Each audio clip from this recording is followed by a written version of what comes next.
Some players wore the shirt. Tommy Smith became it. He didn't entertain, he enforced. He didn't play the game, he punished it. 638 times he walked out for Liverpool. Not to dance, to dominate. He was the kind of man who didn't warm up, he warned you. A name whispered across the pitch before the ball was even kicked. He wasn't the cheer, he was the chill in your spine. He put his head where other players wouldn't put their boots. Bob Paisley. He bled for Liverpool in tackles, in silence, in seasons no one else could survive. And when it ended, no statue, no mural, no stand, not even a song, only silence, and the ache of something football refuses to honor. Because he didn't sell shirts. He sold himself body first, soul after. And history looked away, but not here, not now. This is the man who bled red and never once asked to be remembered. So we'll do it for him. Subscribe if you believe that loyalty like this should never disappear without a trace.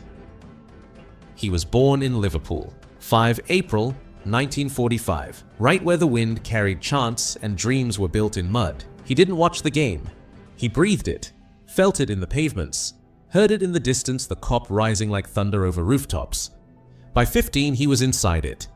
Liverpool's ground staff, scrubbing boots, laying out kits, wiping mud off the floors he one day swore he'd bleed on.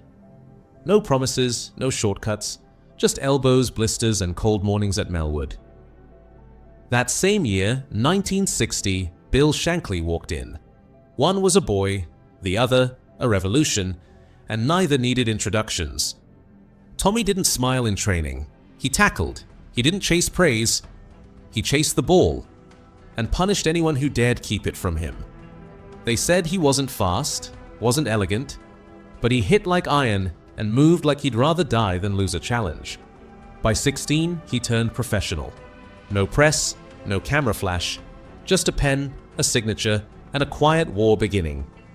He broke spirits. Tommy Smith didn't rise through the ranks, he forced his way through them. Boots first, questions never. He wasn't the next big thing, he was the next hard thing. And he was coming from the streets, from the shadow of the cop, from the silence of a boy who knew he'd break men before they broke him. He made his first team debut in May 1963, Liverpool versus Birmingham City. Just 18 years old. The boots were heavy, the badge heavier, but Tommy Smith didn't blink. By 1964 to 65, he was a regular. 29 league appearances. Fear, now dressed in red. In May 1965, he helped lift the club's first FA Cup, beating Leeds United in extra time at Wembley. No celebration. Just another war won. The following season, 1965-66, Liverpool were First Division champions again. Smith featured in 38 matches across all competitions, an ever-present wall, and the birth of the Anfield Iron. Tommy scared other teams before the whistle blew. Shankly. He wasn't just a centre half. He played across the line, right back, left half, holding midfield. Wherever Shankly needed punishment, Smith was there. He didn't ask questions, he didn't rest. And when others needed rest, he didn't allow it. He carried injuries like medals, strapped his ankles mid-match, played through twisted knees and torn nerves. From 1963 to 1970, he made over 300 appearances, each one louder than the last, even when his mouth stayed shut. He didn't just hold the line, he drew it, and Liverpool followed. In 1970, Shankly gave him the armband, not for speeches, not for banners, but because nobody embodied fear like Tommy Smith.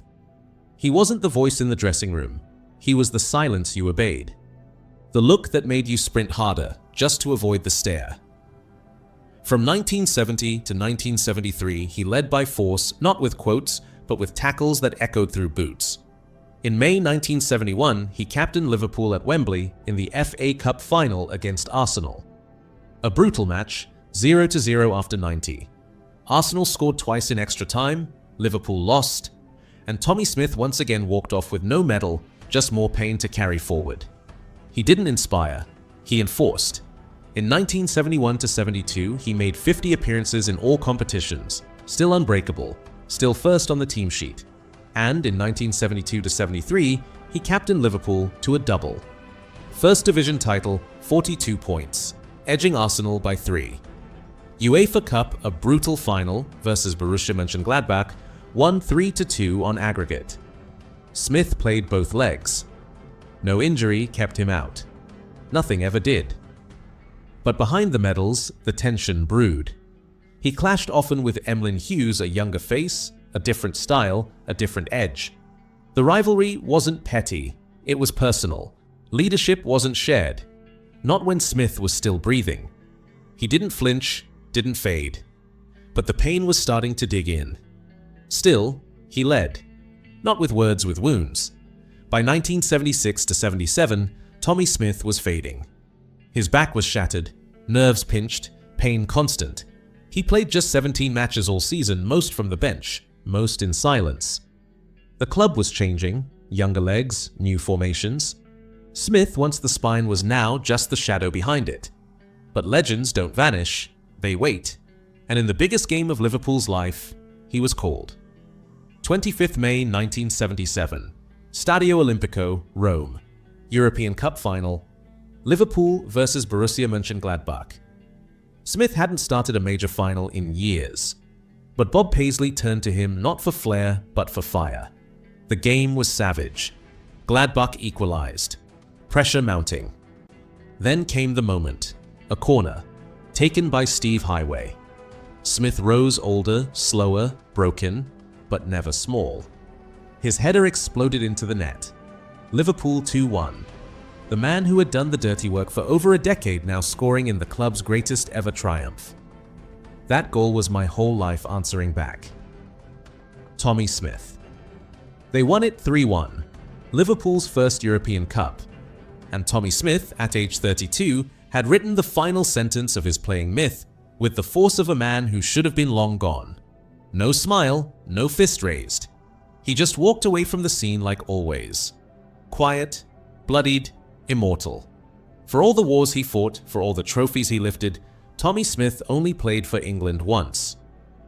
19 May 1971, home international versus Wales at Wembley. He wore the 3 lions, and that was the end of it. One match, 90 minutes, gone, they never called again. Too aggressive, too honest. Too much for the FA to handle. He didn't play their politics, didn't flatter their image. While polished names racked up caps, Tommy Smith was breaking bones in the league and watching England pretend not to see. I didn't fit the suit, I wore bruises, not a smile.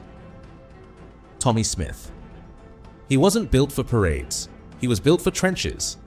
And men like that rarely get chosen by institutions that fear blood on the floor. He never begged, never asked, and never forgot. England got 1 game of Tommy Smith. Liverpool got 17 years. History got the balance wrong. He left Liverpool in August 1978 after 16 years in the first team. Joined Swansea City under former teammate John Toshak. 1 season, 36 appearances. Still giving everything, even when the legs had little left. He retired in 1979. No farewell tour, no curtain call, just the quiet end of a body that had already given too much. But Tommy Smith didn't vanish. He became a columnist for the Liverpool Echo, writing the way he once tackled: direct, unsparing, unapologetic. His words had weight, because his boots had already told the truth. But while his columns spoke, his body broke down. He didn't just break legs, he broke attacks. In the 1990s, he was diagnosed with severe arthritis, both knees, both hips, multiple surgeries, and it didn't stop there. Chronic knees, nerve damage in the spine. His body had become a library of bruises, none of them healed. No riches, no cameras, no media redemption. Just the slow fade of a man who once tackled giants and now fought pain in silence. Then came the heart problems. He suffered a major heart attack in 2007, fitted with a pacemaker, and finally, the cruelest blow: dementia. His memory, once a vault of every pass, every scream, every scar, began to fade. The game moves on, but the scars stay with you. Tommy Smith. He didn't speak much about the pain, didn't publicize the cost. He lived quietly still in Liverpool, still watching matches, still surrounded by the city he'd bled for. He saw statues rise, names celebrated, but none were his. And yet, he never complained, because the roar that once carried his name still echoed in the ones who remembered. Tommy Smith died on the 12th of April 2019, aged 74, in a care home in Liverpool after a long battle with dementia and declining health. His body had finally surrendered after fighting longer than anyone ever asked him to. The headlines came slowly. No national silence, no official memorial, just whispers from those who had not forgotten. Liverpool issued a tribute.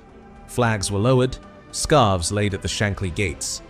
There was no statue, no stand named after him, no annual remembrance. But something deeper remained. Men cried, old fans told their children, and the cop, though quieter now, still knew who he was. His funeral was held at St. Mary's Church in Woolton on the 26th of April 2019. Kenny Dalglish, Ian Callaghan, Phil Thompson. They came. So did hundreds of supporters, because you don't forget the man who bled for your dreams. They buried him in the city he never left. The same streets where he was born, the same soil that shaped his boots, now held his bones. Tommy Smith didn't ask to be remembered, but on that day, he was. He made 638 appearances for Liverpool, scored 48 goals, scored in a European Cup final, captained the club through its bloodiest climb, but today, at Anfield, there's no statue, no chant, no bronze beneath the banners, just a silence that should never have been allowed to grow. He didn't sell shirts, didn't smile for cameras, didn't ask for legacy. He was legacy. He taught Liverpool to win with wounds, to fight without flinching, to play without apology. Legacy isn't always sculpted. Sometimes it's carried in the way the cop remembers the silence. He didn't leave with medals in hand. He left with scars on his spine, and a club forever changed. He wasn't a poster, he was the frame. Tommy Smith was the spine of Liverpool's rise and its conscience when the world forgot. He didn't pose with trophies, he didn't rehearse emotion, he just turned and walked into history the only way he knew how: quiet and unbreakable. Subscribe if you believe some legends don't need a statue. They are the statue.